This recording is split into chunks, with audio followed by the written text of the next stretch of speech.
why they're extremely significant. And that's why I think they're important to pay attention to because of the consequences it has for the regime's legitimacy.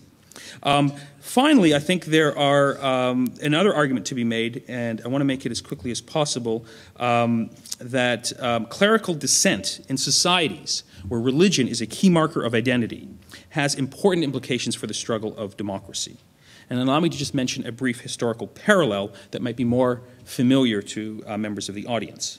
In Samuel Huntington's influential study of the third wave of democratization, he noted that one distinguishing feature was that it was overwhelmingly a Catholic wave. According to Huntington, roughly 3/4 of the countries that transited to democracy between 1974 and 1989 were Catholic countries. This fact raises important questions about the relationship between Catholicism and democracy and the factors which contributed to a Catholic wave of democratization in the late 20th century. The argument that has been made by sociologists of religion, in particular Jose Casanova, who is known here at the New School, is that the set of Catholic reforms that took place as a result of the Vatican Council II in the 1960s, played an important role in terms of promoting the democratization and the third wave of democratization. In other words, there was a shift in Catholic doctrine in terms of the centrality of the question of human rights, in terms of papal encyclicals, and in terms of the general doctrine of the Catholic Church, but also an attempt to withdraw from a tight association with existing state power. And Casanova makes the argument that this played an important role in terms of promoting democracy in this third wave of democratization, in large part because the Catholic Church, for the first time in history, was now on the side of the Democrats, when previously it was on the side of established power. And so there is a long sort of tradition here of the relationship between religious leaders, religious transformation of ideas affecting political development. And so the question is, is this happening anywhere in Iran today? And I would argue that it is. There has been, as a result of the Islamic Revolution, an important intellectual set of transformations, ideas, debates, both within civil society but also within the religious seminaries. How extensive this new formulation of a more quasi-democratic or humanistic Islam is open to debate, but it has been taking place, and I think it has been having significant implications for the struggle for democracy. I mean, I think Ayatollah Montazeri is the most dramatic figure. He even has a book on the question of Islam and human rights. And I think it suggests that this is an important transformation for many of the same reasons that it had important consequences for the third wave of democratization. When you can promote the sacralization of a modern discourse on human rights and convince religiously pious segments that the choice between your religious identity and being a Democrat or supporting human rights is a false choice. You can be both at the same time. That brings significant segments of the population onto the democratic train in those societies where religion matters in terms of how people self-identify. And so this is, I think, a transformation that we've seen before in other parts of the world. I think it's also happening in Iran. Let me just end with a few comments on Alexis de Tocqueville.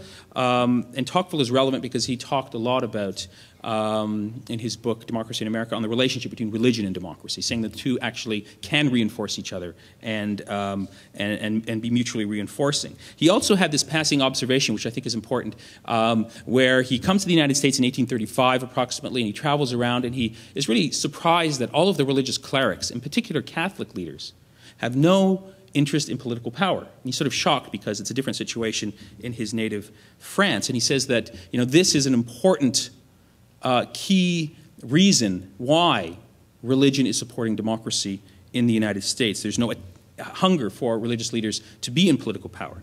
And so the question here is are there any parallels in Iran today with this attempt to, among religious leaders, to engage in some sort of quasi-mild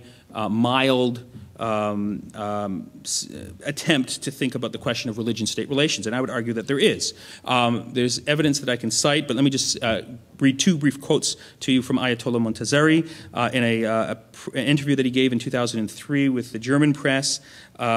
He was asked, are you suggesting that the rule of the supreme clerical authority should be eliminated? In other words, the absolute rule of the clergy. And as a result, are you questioning the leadership of Ali Khamenei? And he responded, quote, exactly.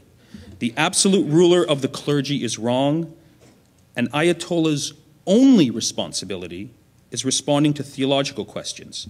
Economic, political, and other issues should be the preserve of the experts in these fields. They should make the decisions about these issues, not the clergy. So in that last response, he's sort of laying out two different domains of activity where clerics should only be reserved to sort of one particular domain. In a more revealing interview with the Spanish press a few months earlier, in response to reporters' questions about his views on the relationship between religion and politics, Montazeri clearly stated that he is against any type of religious dictatorship and that, quote, if the presence of religion in government leads to a dictatorship, I am against such a presence. And then he added the following comment, which is worth quoting in full. Quote, if such a presence of religion in politics results in what we are grappling with now in Iran, then I am strongly against the mixing of religion and state.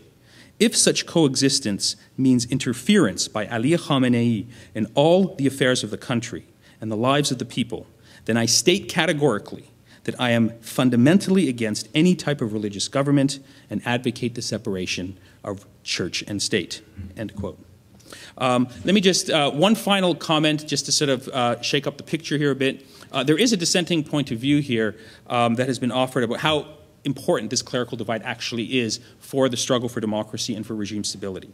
One prominent observer of this debate has noted that these dissenting clerics, many of the ones who I've mentioned, are really isolated figures. They don't have a significant role in the existing clerical establishment or in the state. Moreover, they lack financial resources, and their views are not widely known due to press censorship. So in other words, that core group of the regime supporters, about 20%, 25%, that are deeply loyal to the system, don't really have access to these dissenting points of views because of extreme state censorship, which means, I think, in the short term, as progressive as these statements may be, they don't really filter down, particularly to that segment of society that needs to hear it most. Most young people, most intellectuals don't pay as much attention to the views of dissenting clerics, so whatever they say is not a big factor. But within that core group of 20%, I would argue that they don't really have access and are not informed of these dissenting point of views. Thus, I think the implications, at least in the short term, are less significant in terms of regime stability.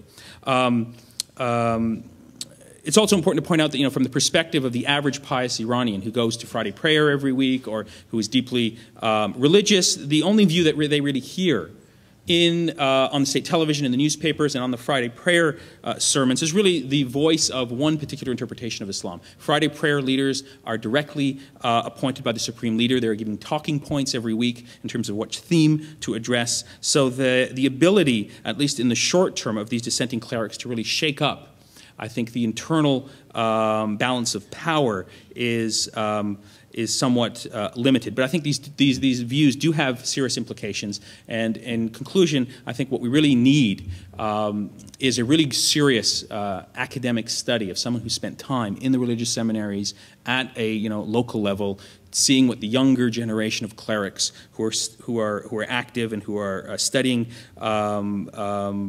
questions of theology, where their political convictions lie. It's important to also appreciate that the regime has a huge economic resources. A lot of clerics, even students, are on the government payroll.